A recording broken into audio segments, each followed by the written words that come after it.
The ship shook like a dying animal when the first blast hit. Una Park grabbed the edge of her console and held on tight. Red lights flashed everywhere. Alarms screamed through the corridors. She was only 19 years old, and she had never seen real combat before. 3 months. That was all the time she had spent on the UES Horizon's Edge. 3 months of learning how a real starship worked. 3 months of following orders, cleaning equipment, and dreaming of the day she would become a full officer. Now, those dreams were dying along with her ship. Lieutenant Doyen Choi ran past her, shouting orders that nobody could hear over the noise. His face was covered in blood from a cut on his forehead. Behind him, Engineer Myri Shin was trying to seal a door that had been blown open by the attack. Smoke filled the air. The smell of burning metal and melting plastic made Yuna's eyes water. "Keth hunting vessel!" Someone shouted from the bridge. They came out of nowhere. The Keth. Every human in space knew about them. They were a predator species, tall and covered in dark scales like ancient Earth reptiles. They stood 7 feet tall, had claws that could cut through metal, and teeth designed for tearing flesh. They traveled the galaxy looking for prey. They collected trophies from the species they hunted. And lately, humans had become their favorite targets. Another blast rocked the ship. The lights went out completely, then came back in emergency red. Yuna heard screaming from somewhere below her deck. She wanted to help, but her legs would not move. Fear had frozen her in place. Then the Keth came aboard. They cut through the hull like it was made of paper. Their boarding pods punched through the metal and opened like flowers made of death. Yuna watched as the first Keth hunter stepped into her corridor. It was massive, its amber eyes glowing in the red emergency light. It carried a weapon that looked like a spear and a gun combined. When it saw the humans running, it made a sound that might have been laughter. The next few minutes were the worst of Yuna's life. She watched Do-Yun try to fight one of the hunters with nothing but a metal bar. The Keth cut him down without even slowing its walk. She watched Myri try to run, only to be caught by a net that shot from another hunter's weapon. She heard her crewmates dying all around her, their screams mixing with the alien sounds of the Keth hunters. Yuna did not run. She did not fight. She stood frozen over Marie's body, watching the life leave her friend's eyes, feeling something strange happening inside her chest. It was not fear. It was not sadness. It was something older than both of those feelings. Something that had been sleeping inside her for her entire life. The biggest Keth she had seen walked toward her. This one was different from the others. It wore more decoration on its armor. Its scales were darker, almost black. When it moved, the other hunters stopped what they were doing and watched. This was their leader. The creature stopped in front of Yuna and looked down at her. Its amber eyes studied her face like she was an interesting insect. Yuna stared back. She did not look away. She did not beg. She did not cry. The Keth leader tilted its head. Something changed in its expression. Yuna did not understand Keth faces, but she could tell that she had surprised this creature somehow. "This one," the leader said in a voice like rocks grinding together. It spoke in its own language, but Yuna's translator chip turned the words into something she could understand. "She has the look. Take her alive." 2 smaller Keth grabbed Yuna's arms and dragged her away from her dead crewmates. She did not struggle, not because she had given up, but because she was thinking, watching, learning. The strange feeling in her chest was growing stronger.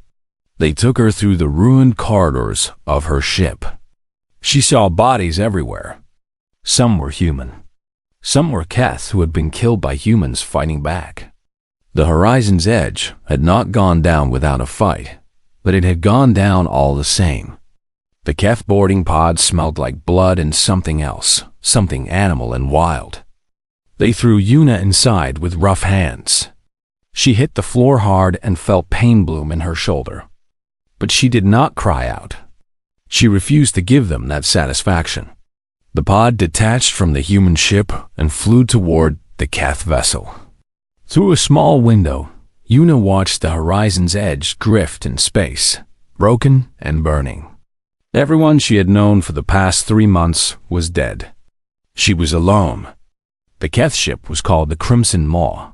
Yuna learned this from the guards who talked to each other as they dragged her through its dark corridors. The ship was huge, much bigger than any human vessel she had ever seen. It smelled like old meat and fear. The walls were decorated with bones and skulls from dozens of different species, trophies of past hunts. They threw her into a cell deep in the belly of the ship. The door was not made of metal, but of glowing energy that hummed when she got close to it. Around her, in other cells, she could hear crying, screaming, praying in languages she did not know. She was not the only prisoner on this ship. Yuna sat down against the cold wall of her cell. The darkness pressed against her like a heavy blanket. She should have been afraid. She should have been crying like the others.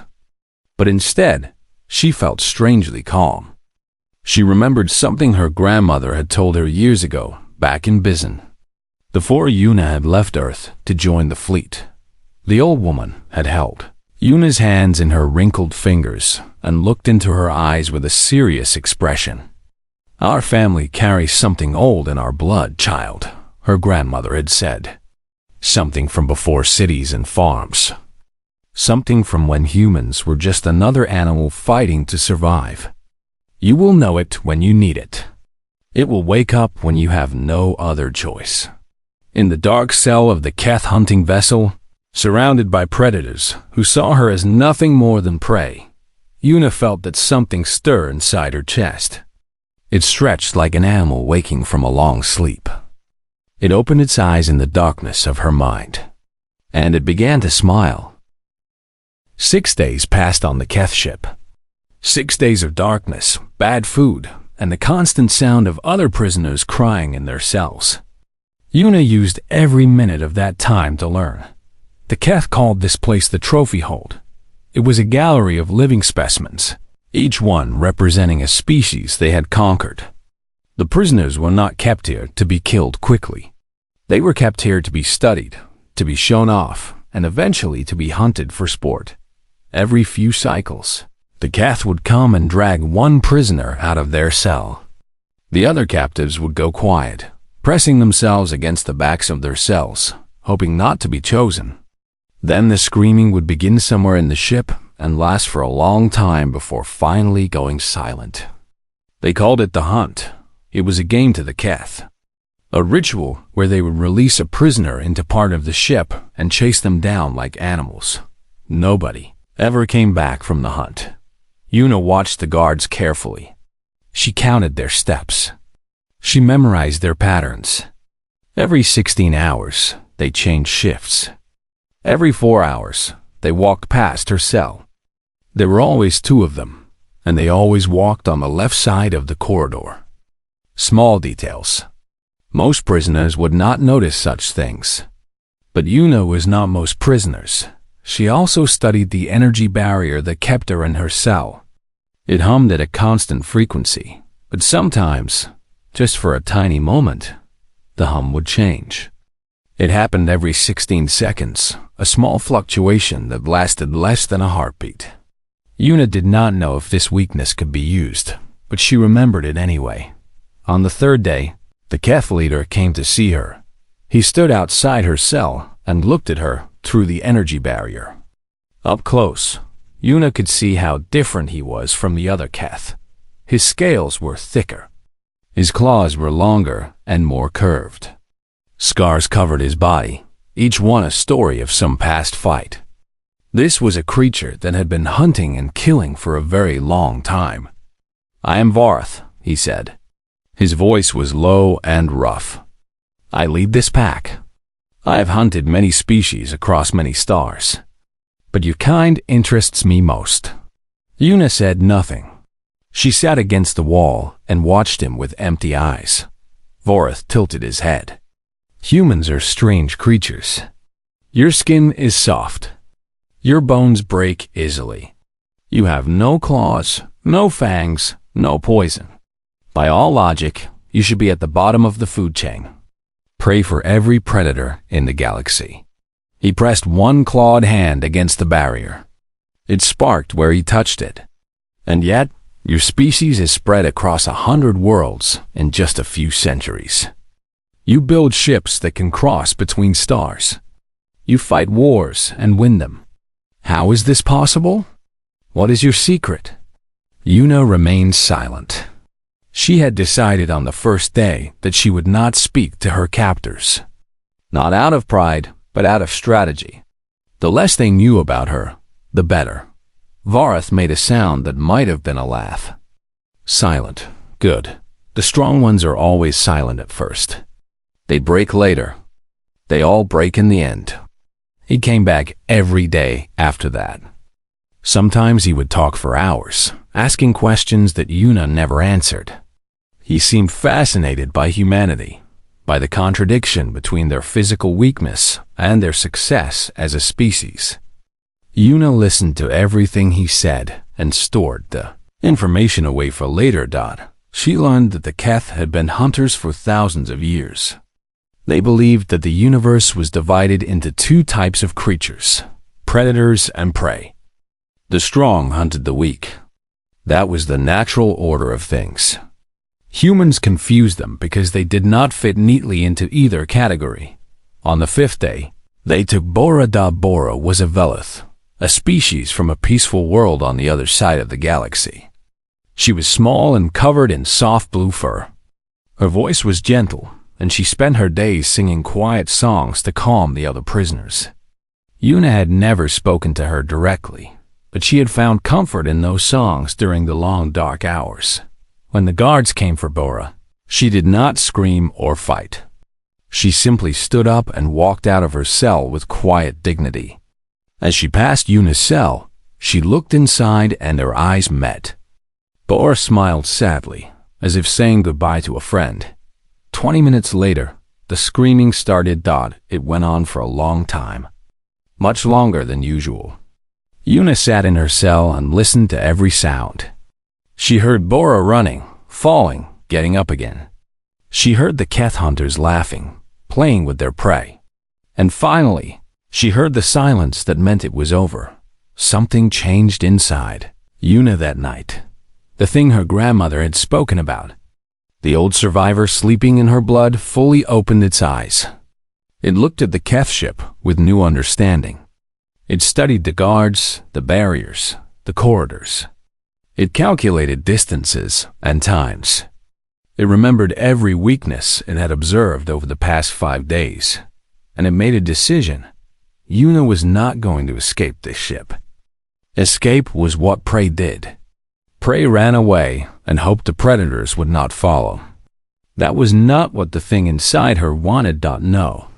The thing inside her wanted something else entirely. It wanted revenge. It wanted to show these so-called predators what happened when they put a human in a cage. It wanted to teach them that humanity had not spread across the stars by being gentle and kind. Humans were survivors. They had climbed to the top of their food chain on Earth by being more vicious, more determined, and more ruthless than anything else on the planet. The Keth thought they understood predators. They had no idea. Yuna reached into her sleeve and pulled out a small piece of metal she had been hiding since the first day. It had come from her uniform, a broken clasp that she had sharpened against the floor of her cell during the dark hours when no guards were watching. It was not much of a weapon. Against a Keth, it was almost nothing, but a Wolverine did not need much. Wolverines were small creatures from the cold forests of Earth. They weighed less than 40 pounds. And yet, they had been known to drive grizzly bears away from their kills. They fought animals 10 times their size and won through pure, unstoppable ferocity. Yuna's grandmother had told her about Wolverines too. That is what sleeps in our blood, the old woman had said. Not the bear, not the wolf, not the tiger. The Wolverine. The creature that does not know how to give up. The creature that would rather die fighting than live as prey. In her dark cell, holding her tiny weapon, Yuna made a promise to Bora and to all the other prisoners who had died in this ship. Tomorrow, the Keth would learn what that promise meant. On the 7th day, Vareth came to her cell with a smile on his face. At least, Yuna thought it was a smile. With Keth, it was hard to tell. Their mouths were made for tearing meat, not expressing emotions. "Tomorrow, little human, you will run for us," he said. His amber eyes glowed with excitement. "I have waited long enough. My hunters grow restless. They want to see what a human can do." Yuna looked up at him from her spot against the wall. She still had not spoken a single word to him in 7 days. "I have made bets on you," Voreth continued. "My hunters believe you will last less than 10 minutes. They think you will cry and beg like the others. But I have seen something in your eyes, little human. Something different. I think you will give us a good hunt." He leaned closer to the energy barrier. "I think you might even make it interesting." After he left, Yuna waited. She counted the minutes carefully in her head. She listened to the guards walking past her cell, their heavy footsteps echoing in the corridor. She waited until the lights dimmed, signaling the ship's night cycle. She waited until she heard the shift change, when the old guards left and the new ones took their place. Then she waited some more. The new guards were always a little careless at the start of their shift.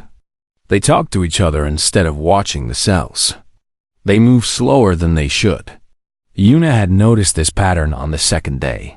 She had been saving it for a moment like this. When the corridor was empty, she moved.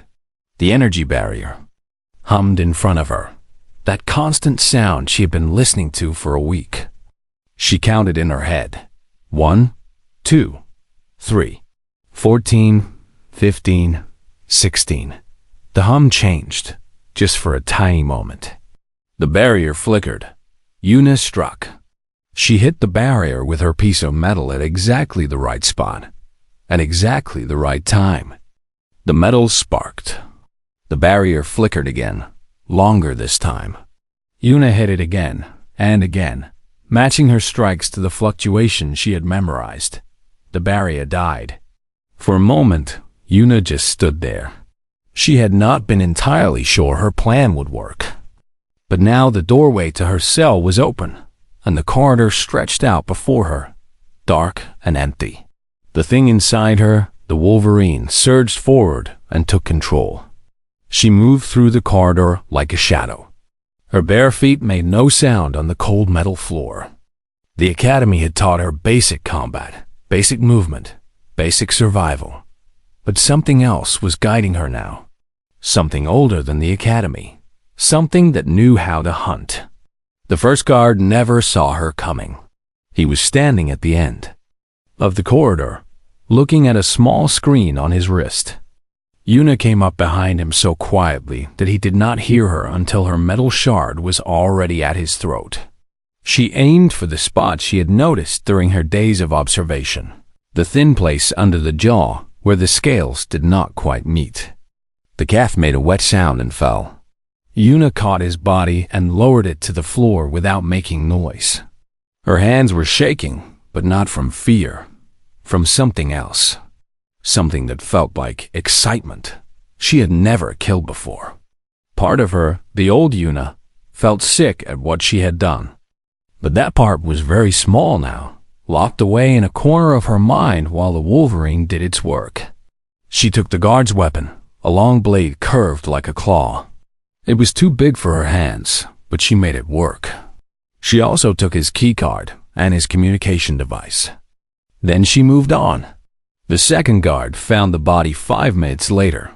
His roar of alarm echoed through the ship, and suddenly lights were flashing and alarms were screaming.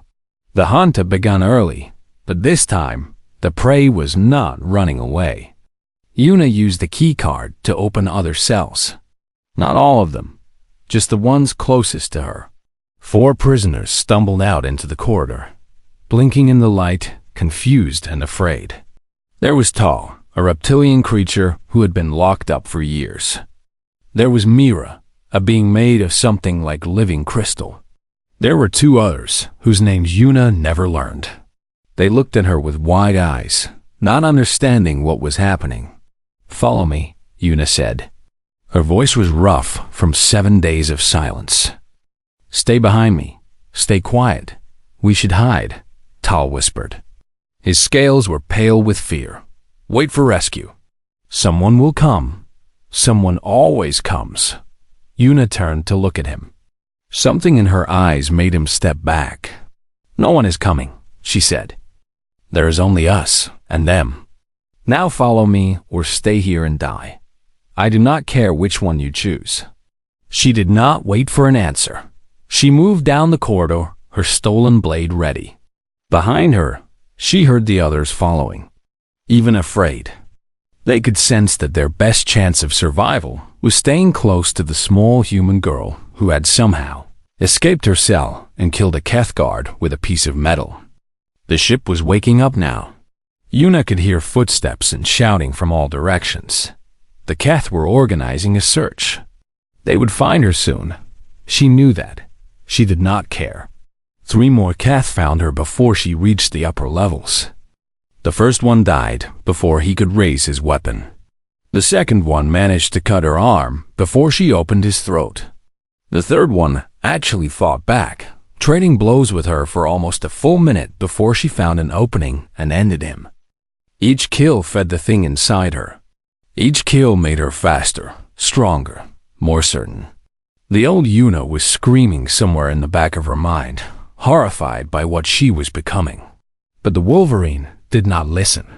The Wolverine only knew one truth: survival required victory, and victory required blood.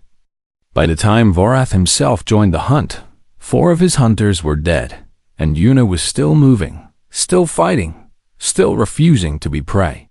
She was not running anymore. She was hunting. The alarms had been screaming for 10 minutes now. Red lights flashed in every corridor.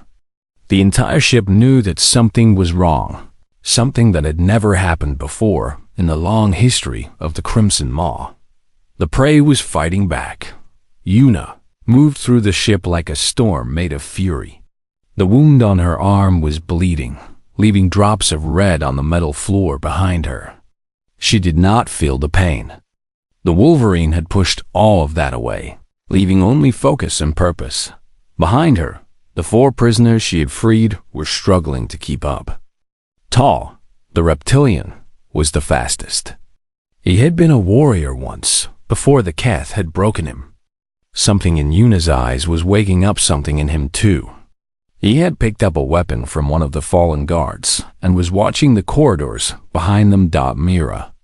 The crystal being moved silently, her body catching the emergency lights and throwing red reflections everywhere. The other 2 prisoners stayed in the middle of the group, too scared to fight but too scared to run away on their own. "Where are we going?" Tal asked as they ran. "The escape pods are on the other side of the ship." "We are not leaving," Yuna replied. "What do you mean?" "We have to escape." Yuna stopped at a corridor junction. She could hear footsteps coming from 2 directions. The Keth were trying to surround them. She looked at Tal with eyes that seemed to glow in the red light. "They will follow us," she said. "They will hunt us across the stars. They will never stop. That is what they do. That is what they are. So what do? We make them stop."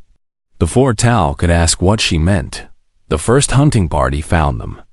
3 Keth came around the corner, weapons raised, ready for easy prey. What they found instead was a small human girl who threw herself at them without any fear at all. The fight lasted less than a minute. Yuna was faster than she had any right to be. She moved between the hunters like water flowing through rocks. Her blade found every weakness, every gap in their armor, every soft spot they thought was protected. When the last Keth fell, she was already moving again. "Come," she said over her shoulder. "More are coming." They fought their way through 3 more groups of hunters. Each time, Yuna led the attack. Each time, the Keth expected frightened prey and found something completely different. Some of them hesitated when they saw her, confused by the contradiction between her size and her ferocity. That hesitation always cost them their lives. Yuna collected wounds as she went. A cut on her leg. A burn on her shoulder from an energy weapon that had come too close. Bruises everywhere. But she did not slow down. The Wolverine would not let her slow down. The other prisoners began to believe. Tal was fighting alongside her now, his old warrior instincts coming back to life. Even the scared ones in the middle had picked up weapons, ready to defend themselves if they had to. Word was spreading through the Keth ship. The human was not running. The human was hunting. The human had killed 7 of their warriors and showed no signs of stopping. Finally, Vorath came. He walked down the central corridor of his ship like a king walking through his castle. The other Keth moved out of his way, pressing against the walls to let him pass. His amber eyes were burning with something that might have been anger, or curiosity, or perhaps something else entirely. Yuna stood at the other end of the corridor, covered in alien blood that was not her own. Her stolen blade hung at her side. Behind her, the other prisoners watched in silence. Vorath stopped 10 meters away from her. For a long moment, neither of them moved. "Impossible," Vorath said. His voice was quieter than before. "You are prey. You are soft. You are weak. How is this possible?" Yuna stepped forward. Her footsteps echoed in the silent corridor. "My grandmother used to tell me stories," she said. "About the old days, before cities, before farms, before humans built ships that could fly between the stars." Another step forward. "In those days, we were just another animal. We lived in forests and caves. We had no claws, no fangs, nothing to protect us from the things that wanted to eat us." Another step. "But we survived. Not because we were strong, not because we were fast. We survived because when something threatened our pack, we became worse than whatever was hunting us." She raised her blade. "You wanted to know what makes humanity survive. You wanted to understand our secret? This is it, Vorath. This is what you could not see with all your centuries of hunting." She was 5 meters away now, close enough to see the uncertainty in Vorath's eyes. "We do not know how to give up. When you push us into a corner, we do not curl up and die. We become the corner. We become the thing that everything else is afraid of." She smiled. It was not a nice smile. "You thought you were the predator. You thought I was the prey. But you made a mistake, Vorath. The worst mistake a hunter can make." She launched herself at him, faster than any human should be able to move. "You forgot that prey can bite back." H's claws, and she was not there. He tried to grab her, and she slipped away like smoke. He was faster and stronger, but she was everywhere at once, a small storm of blade and fury that would not stop moving. She cut him once across the arm, then again across the chest. Small wounds, nothing that would kill him, but they kept coming. He could not land a single blow on her. Vorath roared with frustration and charged at her with all his weight. This time he caught her, slamming her against the wall hard enough to crack the metal. Yuna felt something break inside her chest, felt the air rush out of her lungs. Any normal person would have stayed down. She did not stay down.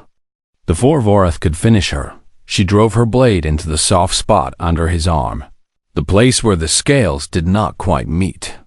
Blue blood sprayed across her face. Vorath screamed and threw her away from him. She hit the floor, rolled, and came up running toward him again. This was what the Wolverine knew. This was what made it different from other predators. It did not care about pain. It did not care about fear. It only knew one thing: never stop fighting. Never stop until the enemy was dead or you were. Vorath was slowing down. His wounds were not serious, but they were many. Blue blood dripped from a dozen cuts across his body. His breathing was heavy. He had never had to fight this hard before. Yuna was slowing down too. Her broken ribs screamed with every movement. Her arm was numb from blood loss. Her vision was starting to blur. But she kept moving.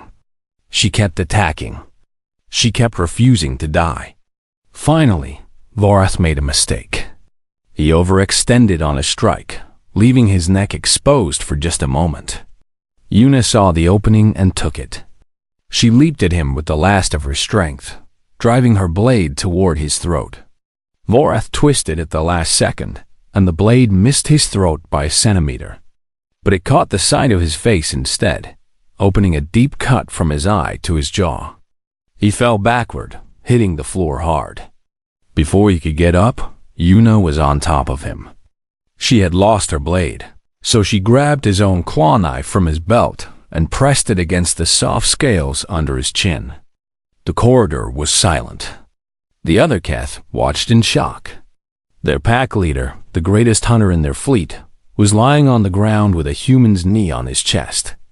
"Yield," Vorath gasped. Blue blood bubbled from his lips. "I yield to you, hunter." The word meant something to the Keth. Yuna had learned enough about them to know that. It was an admission of defeat, an acknowledgement that the other person was the superior predator. Vorath had never spoken that word to anyone before in his entire life. Yuna's hand trembled. The Wolverine inside her was screaming for the kill. This was the enemy. This was the monster who had killed Bora and all the others. He deserved to die. Every instinct in her body was telling her to finish it. But Yuna was not just the Wolverine. She was also a cadet of the United Earth Fleet. She was a human being who could choose to be more than her instincts. She pulled the blade back from Vorath's throat. "You will release every prisoner on this ship," she said. Her voice was calm, despite the fire in her lungs. "Every single one. You will give us a ship and let us go." Vorath stared up at her. "And if I refuse?" Yuna leaned closer. "Then I will kill you here, in front of all your hunters. And then I will keep killing until there is no one left on this ship to stop me." She meant it. They both knew she meant it. "After you release us," Yuna continued, "you will send a message to every Keth ship in the sector. You will tell them what happened here. You will tell them what you found when you hunted humanity." Vorath was silent for a long moment. Then he asked, "What do I tell them?" Yuna stood up slowly. Her body was screaming with pain, but she forced herself to stand straight, to look like the predator she had become. "Tell them we are not prey," she said. "Tell them we are not even predators, not in the way you understand the word." She looked around at the watching Keth, meeting their amber eyes one by one. "We are the species that decided to stop being afraid. When you hunt us, you are not just hunting the humans you see in front of you. You are hunting every nightmare that tried to kill us for 1,000,000 years. Every monster, every predator, every disaster that tried to make us extinct." She dropped the blade at Vorath's feet. "Tell them you are hunting the survivors. The ones who fought their way to the top of the food chain on a planet full of things trying to kill them. Tell them we carry something old in our blood, something that does not know how to give up." She turned and walked toward the other prisoners, who were watching her with something like worship in their eyes. "Tell them that when they put us in cages, they are not trapping prey. They are trapping something much, much worse." 3 weeks later, the UE's Relentless found Yuna and 12 other survivors drifting in a small Keth shuttle. She was taken to a hospital ship, where doctors spent 2 months putting her back together. Her official commendation read, "Distinguished conduct in the face of enemy action." But among the Keth, a different story spread. A warning passed from pack to pack about a small species from a small blue world. They looked like prey, these humans. Soft skin, small bodies, no claws or fangs. But inside them slept something old and terrible, something that woke up when you pushed them too far. The Keth called it the Vulcanor, the spirit that refuses death. Humans had a simpler name for it. They called it the Wolverine. And Una Park returned to duty, training new cadets, never forgot that it slept inside her still. She could feel it sometimes, in quiet moments, curled up in the darkness of her mind, waiting, just in case something else tried to put humanity in a cage.